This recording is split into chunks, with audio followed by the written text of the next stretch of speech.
Welcome to the MMA Fan Podcast. Ladies and gentlemen, I give you Stu and Blake. Paddy Pimblett, how you doing, mate? I'm good.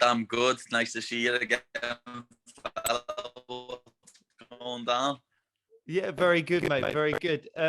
So we just had a little Wi-Fi problem there, but I think you should be all right. I think I'm loving it was all right. It was all right on my end. Like everything was set on my end. Yeah, no, you're sounding better now, and I'm loving the dressing gown. Have we woken you up this morning? No, it was lad. I had to have a lie-in today, lad. Like because the only day I could get a lie-in, and I went to sleep last night about 11 and woke up at 8. Couldn't even have a lie-in, so I had to just have my omelette then, and I'm just chilling now, watching the telly all day or playing the Xbox. Brilliant. Well, nice to have a nice rest day before what is going to be a massive week with UFC London coming at us on Saturday. Before we get into that, let's just go back a little bit to your last fight, because we spoke to you just before your UFC debut, and I've got to know, what was it like finally making that walk after all those years of visualizing it and all that? What was it like to finally make the walk to the UFC octagon? It was brilliant, lad. You know what I mean? Everything happened the way I wanted it to happen. Like literally, people say, "Oh, he took a big shot," but I like stuff like that. I like taking a shot to prove that I can take it and then come back in the same round and win. I said before the fight, first round finish, one interview, and everyone will know I am, and I proved myself right. Well, I wanted to know, was there any nerves at all? Because I know you're someone that just doesn't seem to feel that stuff much. But then Ian Gary was the same, and we had him on, and he said when he did make the first walk, he actually did feel a little bit of nerves. He was like, "Oh shit, no, I am here now." Did anything become real for you? Did you get any nerves at all before walking out? Nah. Nah, lad. I swear to God. It's what I was put on this planet to do, lad. Fight, lad, and entertain people. And every time I get in a cage, I'll do it. I've said since I was like 16, what's the point of being nervous when you know you're going to win? So nerves have never really got to me. You have a nervous energy, but I use it in a good way. And the fight itself, you mentioned you did take a couple of shots. You said you like that style of fight. Is it important for you so that your fights are entertaining for fans? Because there'll be a lot of fighters that might have that kind of debut and go, "Oh, I need to work on getting hit less just for my health because it's risky," and any of that stuff. But you're saying that you like those kind of fights. Is it important to you that your fights are very fan friendly? Yeah, I like to entertain people. You know what I mean? It's not MMA is not just about winning. Like it's also about entertaining people, and that's what I plan on doing. In this next fight, I can't really see myself getting it that much, to be honest. So I'm not going to take no big shots like that last fight, but it'll still be entertaining no matter what. When I get in the cage, it's always entertaining. Whether I take him down and beat him up and submit him, or whether I strike with him and knock him out. And did you get to see Dana White afterwards? Did you get him in that headlock you were talking about before the event? No, I didn't see him. I think, to be honest, I didn't see him. When I did, I eventually met him a couple of weeks later when I was in New York. I met him in New York at the Barstool office. He was doing a little interview the same day I was. And what did he say anything to you about the fight or about your UFC No, we future? just had a little chat and that. That was about it. Nothing major. I think he's coming to London though. I hope he is, lad, so we can feel the atmosphere in person when I walk out and get that win. Yeah, and you think that might, I mean, it's early days, but I know you're looking forward to hopefully one day bringing them to Anfield. I know one day I'm going to bring them to Anfield, 100%. I know that's coming. Like, as we said before, visualization and imagining things, and I've visualized fighting in Anfield. When I was there the other night with Nick, Pete and Blaze and the VT cameraman, I was like, "You'll Never Walk Alone" got sang, and as it finished, I turned to Nick and Blaze and just went, "So imagine now." Dun, dun, dun, dun, dun, dun, dun. You know what I mean? And they both just, their eyes lit up. Because they know what it'd be like. You know what I mean? I know full well that that's going to happen before I retire. 100%. Yeah. Well, I mean, yeah, that would be an amazing sight. I'd love to be there for that. You mentioned the Barstool Sports deal. How did that come about? Because that seems to, it was a very, I mean, from what I've seen, I don't want to pry too much into your financial stuff. But what I've seen, was it like $1 million or £1 million or something like that? I don't know. I don't know how true that is. You can tell us or not tell us, up to you. But how did that come about? Yeah, it's a million pound deal over 2 years. That's amazing, mate. And that just goes to show that, you know, you've really made your name in Cage Warriors. You've become a personality in Cage Warriors, and then you've had one fight in the UFC, and then this stuff has all kicked off for you. You don't necessarily have to get to the UFC immediately. You can create, with the right personality and the right fight style and all that, you can create a brand outside of the UFC and then go there. And these deals are open to you very, very quickly. Are you sleeping in satin sheets now? Is there any motivation problems because you're on your big Barstool Sports deal? I can see where you're in a dressing gown, mate. You're in the house robe, you know. Maybe you've gone all Billy Big Time on us. I've always loved the dressing gown, me lad. I think this is only from George or something. This, but yeah. I just got an email. What am I on about? That's called sorry on you. I got a DM on Insta off Dave Portnoy. I was just like, "What's happening? You're all right?" I just got him in touch with my manager, Graham, and from there, it just all developed. Know what I mean? And I met Dave when I was in America. He's such a cool dude. Know what I mean? He's a belter fella. It's like the perfect company that fits me. So that's why I love it so much. Like literally, the company just fits me to a T. Because I've been in the office, I've met them all, I've done all sorts of little podcasts and all videos with them, and it just suits me down to a T. I was made for Barstool, and Barstool was made for me. And like, I made more a month off Barstool than I am when I fight. Wow. That's incredible. What an amazing thing to be able to do that. And well done to Graham getting that deal done and everything as well. That's fantastic. Yeah, Graham's the man, lad. Graham is the man. Without Graham, I wouldn't be where I am today. Just like without Ian Dean, I wouldn't be where I am today. And like me gym family, like it's not just me what does all this. I'm the one that believes in myself and has the visualization and knows what's coming. But without all the people around me pushing me, I wouldn't be where I am today. Yeah. Well, what is coming is UFC London this Saturday. How are you feeling? How's camp going? Is everything going well? It's always a weird question, that, because you think you're always just going to get the same answer. It's the best camp ever. It's going really well. But you're always going to get the same answer back, and it sounds cliche, but, and I said it last time for the Vendramini fight, but this has been the best camp of my life again. Like, I'm just leveling up every time now. I'm just leveling up each fight, and I just can't wait to get in there and show everyone how much better I've got over the past 6 months. Because I've done a lot of training. I've worked on my taekwondo, my boxing, me judo, me wrestling, me jiu-jitsu. You know what I mean? Like, I'm just going to be a completely different animal when I get in the cage again this time. Yeah, and there's a lot of talk about the walkout. Obviously, everyone's really excited for it. Do you think that's going to have a negative effect on Vargas mentally, or do you not really care about that stuff? You're just worried about you.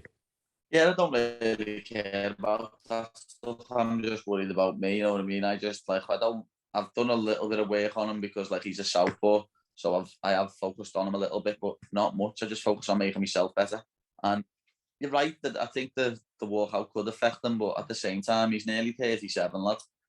I've still had more fights than him, though, to be honest. I've still had a couple of more fights than him, but he's nearly 37, lad. He's probably seen a lot in his years, but that walkout's going to put the shit up him. When he has the crowd going bananas and the atmosphere, he's going to be like, wow, what have I got myself in for here? Brilliant. And he does seem like more of a striker than a grappler, which makes me wonder, is there an opportunity for fans that have only really seen your UFC debut?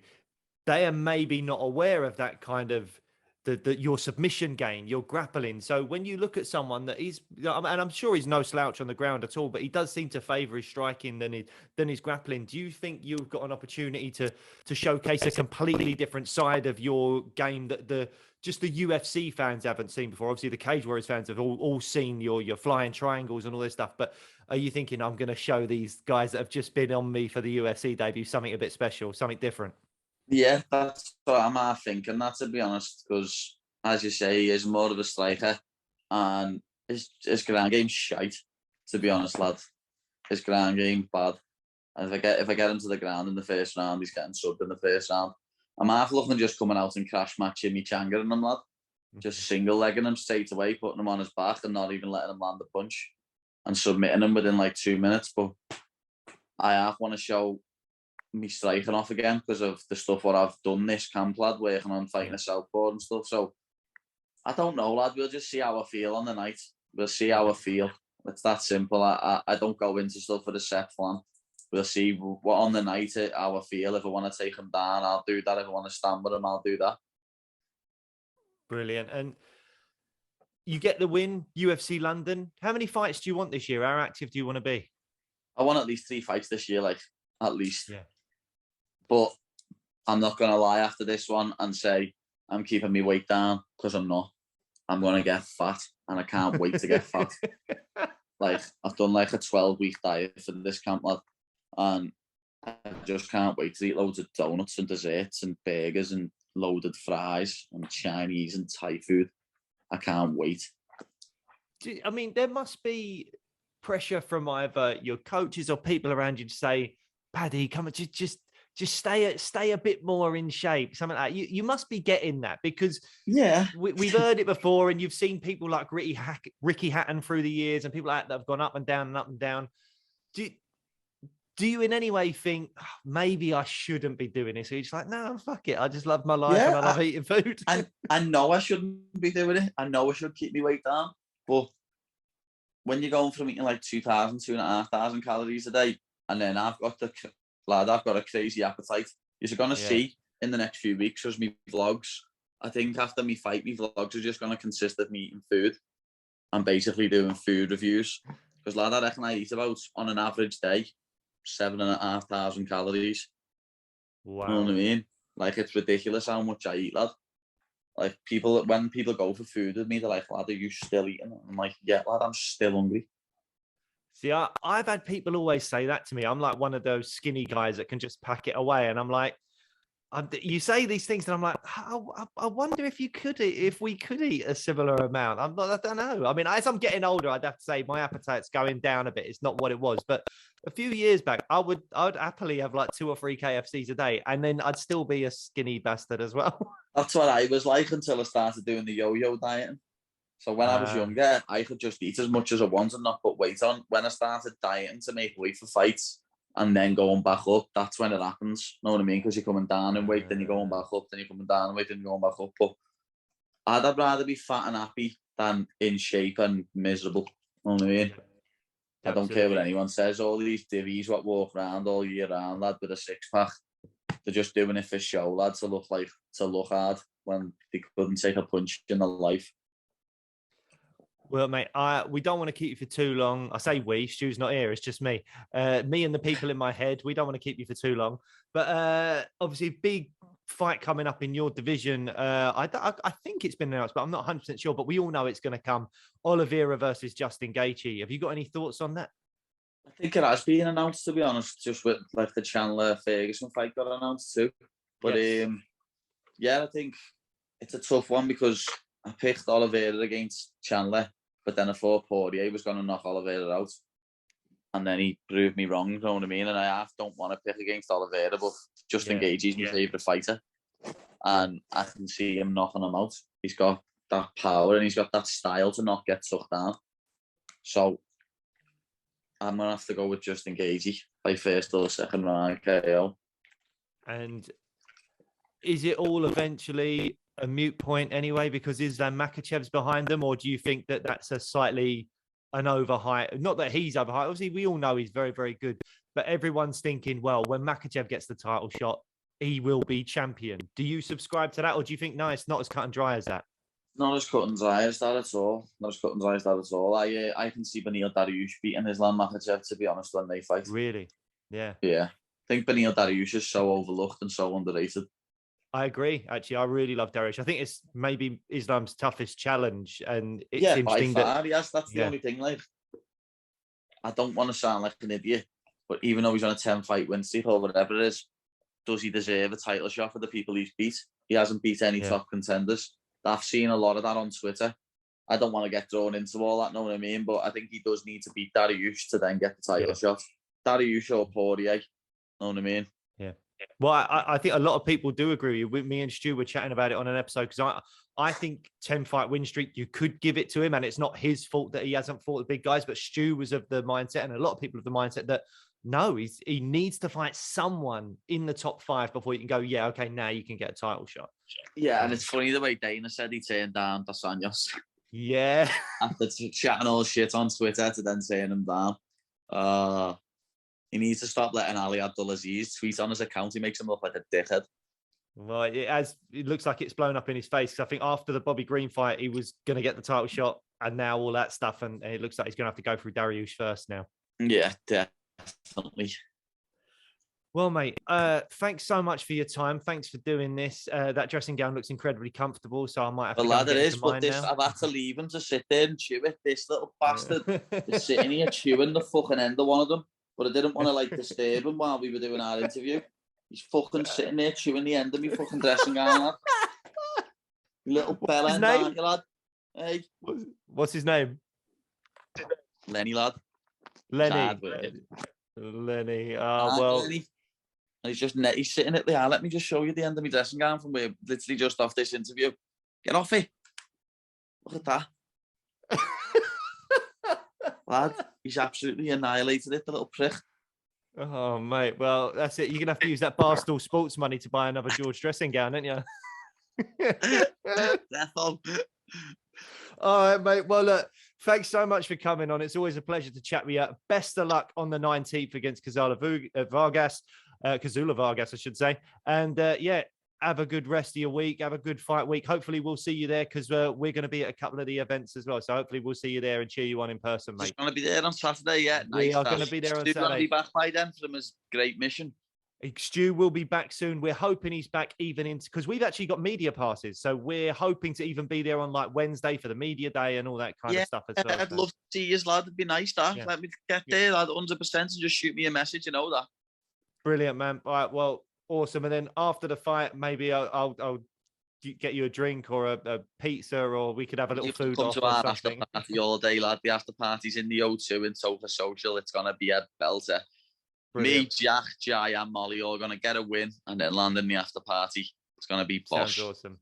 Absolutely brilliant, mate. Well, all the best. Have a great rest of your Sunday. And yeah, best of luck for the 19th. Pushy fella. Thank you very much, lad. See you later.